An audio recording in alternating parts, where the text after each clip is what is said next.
Good morning दोस्तों। आज जाना था मुझे कॉलेज और मैं फटाफट से तैयार होने लग गई थी। फटाफट से तैयार होने के बाद मैंने सारा सामान रख लिया था। छाता भी रख ली थी, रेनकोट, चाबी वगैरह, बैग सब तैयार था क्योंकि बाहर बारिश हो रही थी। और मैं रेनकोट पहन के निकल गई और यहाँ पे मिली मुझे विजय की मम्मी। और इसके बाद मैं चल दी अपने सफ़र में। आज मैं अकेली कॉलेज जा रही थी। दोस्त लोग आ रहे थे लेकिन वो वहीं मिलेंगे मुझे कॉलेज में। उसके बाद मैं तो निकल गई अपने सफ़र में। ये देखो हमारा प्यारा सा गाँव बारिश के बाद कितना खूबसूरत हो गया। और नदी भी खतरनाक आई हुई थी। फिर मुझे स्कूल में भी जाना था क्योंकि कुछ सामान देना था। फिर मैं चल दी स्कूल में। स्कूल में सामान देने के बाद मैं रोड में पहुंचने वाली थी। मुझे दर्शन हुए प्यारे से हरजू देवी के। ये है हरजू देवी का मंदिर। उसके बाद मैं फटाफट स्कूटी स्टार्ट करके निकल गई थी और पहुंच गई थी कांडा और मिल गए थे मुझे मेरे दोस्त। उसके बाद फटाफट से फ़ोटोकॉपी निकालनी थी, वो काम करा के हम अपना काम करा के कॉलेज जाने की तैयारी करते थे। मैंने स्कूटी खड़ी कर रखी थी और ये लोग अपने काम में लगे हुए थे। थोड़ी देर में मैंने स्कूटी थोड़ा इधर ही खड़ी कर दी क्योंकि मुझे भी दोस्तों के साथ पैदल जाने का मन था। फिर हम चल दिए कॉलेज की ओर पैदल पैदल। देखो कॉलेज हम पहुंचने ही वाले थे और बारिश भी हो रही थी। फटाफट कॉलेज में हमने काम कराने के लिए फॉर्म वगैरह ले लिया था क्योंकि हमको एडमिशन कराना था। और सिग्नेचर वगैरह सारा कुछ कंप्लीट करके बारिश भी बहुत ज़्यादा ख़तरनाक आ गई थी। और ये रहा हमारा कॉलेज। फिर बहुत ख़तरनाक बारिश को देखते हुए हमने लगा दी थी घर की ओर दौड़।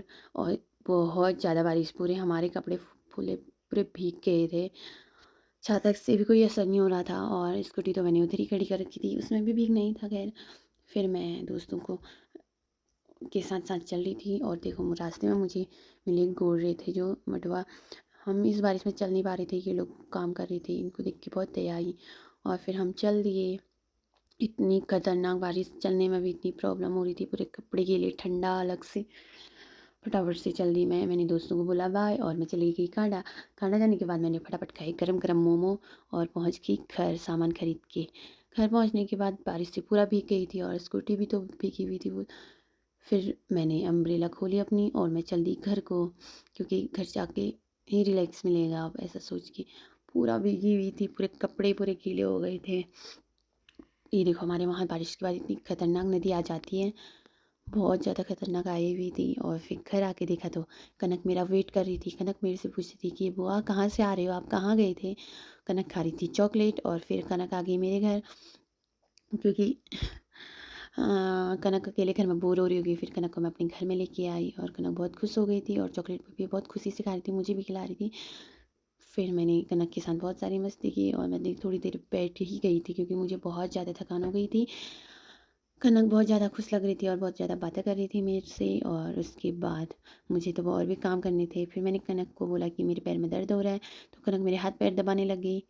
और उसके बाद मैंने गुंजा को भी देखना था, गुंजा को फटाफट बाहर बांधा, पानी दिया और घास डाला।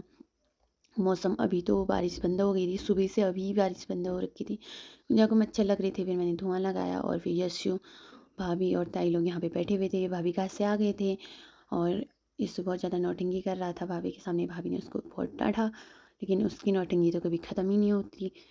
डांटने के बाद यशु को पता नहीं कौन सा भूत लग गया और वो डांस करने लगा।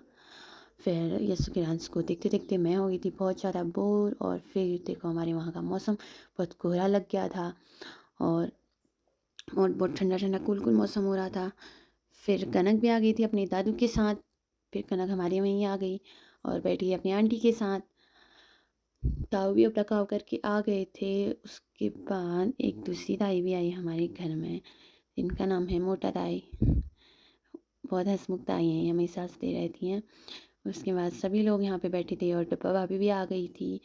और सभी लोगों ने यहाँ पे बहुत सारी बातें की लेकिन डब्बू भाभी ने पकड़ा कनक को और चल घर को जाने की तैयारी की। कनक का जाने का मन नहीं होता लेकिन डब्बू भाभी उसको खींच खींच के ले जाती हैं। फिर डब्बू भाभी जा रही थी और फिर उसके बाद भूख लग गई थी, बहुत ज़्यादा भूख लग गई थी क्योंकि मैं मोमो लेके आई थी। हमने गर्म किए मोमो, यशु मैंने भाभी ने, और हमने कनक को भी दे रखे थे मोमो। फिर हमने खाए मोमोज और यशु हो गया था गुस्सा क्योंकि उसको सारे मोमो खाने थे लेकिन हम उसको इतने सारे खिला नहीं सकते थे क्योंकि अभी वो छोटा सा बच्चा है। फिर यस्सु को तो मोमो बहुत पसंद आए, मुझे भी बहुत पसंद है। हरिंदर दा के मोमो कांडा में मुझे सच्ची में बहुत पसंद है। मुझे वहाँ के मोमो खाने की आदत से कहीं के मोमो पसंद नहीं आते अब। यस्सु बहुत खुश हो गया था और बहुत पोयम भी सुनाई यस्सु ने मुझे, टेबल सुनाए बहुत चीज़ सुनाने के बाद यशु तो अपनी नौटंकी ख़त्म करने का नाम नहीं लेता है, और यशु को करनी थी पढ़ाई और मुझे भी सोना था क्योंकि मुझे बहुत थकान लगी हुई थी। थोड़ी देर यशु के साथ और बातें करने के बाद मैंने प्लानिंग की सोने की, लेकिन यशु तो मुझे सोने नहीं देता है और अपनी बक-बक में लगे रहता है। थोड़ी देर उसकी बातें सुनने के बाद यशु टाइम टाइम में गुस्सा भी हो जाता है और टाइम टाइम में खुश भी हो जाता है। लेकिन वो आज बहुत ज़्यादा खुश था क्योंकि उसके पेट में मोमो चले गए थे, और मोमो जाने के बाद तो वो बहुत ही ज़्यादा खुश हो जाता है। उसके बाद हम लोगों ने बहुत सारी बातें की और मैंने उसको बहुत कुटकुटाया। मिलते हैं अगले ब्लॉग में। Bye bye.